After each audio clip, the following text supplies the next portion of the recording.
তোমার ফর্মুলা মনে রাখার কোনো দরকার নেই, তুমি জাস্ট এসআই এককের ফর্মুলা মনে রাখো, এসআই থেকে কীভাবে সিজিএসে যেতে আমি দেখাই দিলাম। তাহলে আমরা এখন চলো দেখবো, সেটা হচ্ছে এরকম, তোমার এসআই এবং সিজিএস এককের মধ্যে সম্পর্ক। এসআই এবং সিজিএস। ওকে, দেখো ফার্স্টে আমরা এখানে যেটা করতে পারি, আমরা এখানে চলো হেডলাইন দিলাম, কথার কথা ধরো এখানে ধরো আমি হেডলাইন দিচ্ছি রাশি, রাশির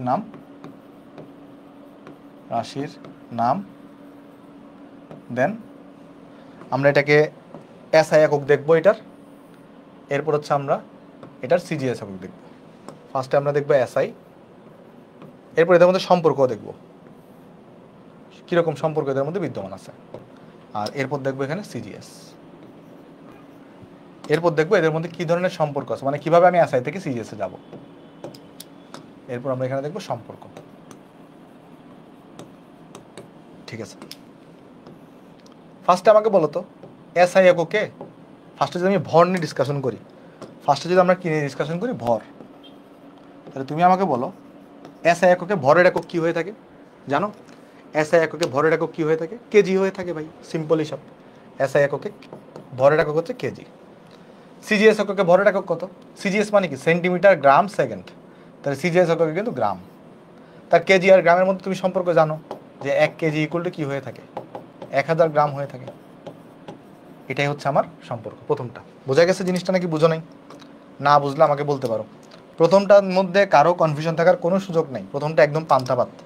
প্রথমটা যদি কেউ না বুঝো আমার কিছুই করার নেই, কেজি আর গ্রামের মধ্যে সম্পর্ক।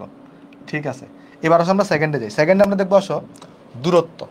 সেকেন্ডে যখন আমরা দেখবো দূরত্ব বা ব্যাসার্ধ, তুমি যাই বলো, ব্যাসার্ধ দিই, যেহেতু কেমিস্ট্রিতে ব্যাসার্ধটাই বেশি ইম্পর্টেন্ট। ব্যাসার্ধ বা দূরত্ব তুমি যাই দাও, বলো এসআই এককে ব্যাসার্ধের একক কত? এসআই এককে ব্যাসার্ধের একক কত বলতে পারবা? এসআই এককে ব্যাসার্ধের একক কত হয়? আমরা কি ইউজ করছি এখানে? মিটার ইউজ করছিলাম না বলো তো? এসআই এককে আমরা ব্যাসার্ধের একক ইউজ করছি মিটার। আর সিজিএস এককে এককটা কত হয়ে থাকে? সেটা হয়ে থাকে সেন্টিমিটার। আর 1 মিটার আর 1 সেন্টিমিটারের মধ্যে সম্পর্ক কি? 1 মিটার আর 1 সেন্টিমিটারের মধ্যে সম্পর্ক হচ্ছে 1 মিটার ইকুয়াল টু হয়ে থাকে আমার 10⁻² সেন্টিমিটার। ঠিক আছে, এরপরে চলো আমরা যাই নেক্সটে। নেক্সটে আমরা এখন দেখব তোমার হচ্ছে আমাদের এই যে বল, বা যেটাকে আমরা ফোর্স বলি আর কি, বল বা যেটাকে আমরা হলে ফোর্স বলতেছি। ওকে, সিজিএস এককে, এসআই এককে ফোর্সের একক কি বলতে পারবা কেউ? এসআই এককে ফোর্সের এককটা কি কেউ বলতে পারবা? এসআই এককে ফোর্সের এককটা কি কেউ বলতে পারবা? নিউটন হয়ে থাকে। এসআই একক হয়ে থাকে কি? নিউটন। বাট সিজিএস একক হয়ে থাকে ডাইন। কি হয়ে থাকে বলো তো? ডাইন। আর নিউটন আর ডাইনের মধ্যে সম্পর্ক কি? 1 নিউটন এটা ইকুয়াল টু হয়ে থাকে 10⁵ ডাইন। 1 নিউটন ইকুয়াল টু কি হয়ে থাকে? 10⁵ ডাইন হয়ে থাকে। আচ্ছা, এবার আসো শক্তি। এবার আসো দেখবো আমরা এখন শক্তি দেখবো, শক্তি বা এনার্জি। আমরা এখন দেখবো শক্তি বা এনার্জি, এটার একক। এসআই এককে শক্তির একক কি হয়? শক্তির একক হয়ে থাকে জুল। এসআই এ শক্তির একক কি হয়ে থাকে? জুল হয়ে থাকে। এসআই এ শক্তির একক হয়ে থাকে জুল। বাট আমাদের সিজিএস এককে শক্তির একক হচ্ছে আর্গ। কি মনে রাখবা? আর্গ মনে রাখবা। আর 1 জুল ইকুয়াল টু মনে রাখবা 10⁷ আর্গ। 1 জুল, এগুলো একটু তোমরাও একটু চেক করিও যে আমি কারেক্ট লিখতেছি কিনা, একটু নেট থেকে তোমরাও চেক করিও যে কনভার্সনগুলো ঠিক আছে কিনা। মানে এগুলো তো ঠিক আছে, জাস্ট কনভার্সনগুলো ঠিক আছে কিনা তোমরা একটু আমাকে জানো, আমি যদি মিস্টেক করতেই পারি।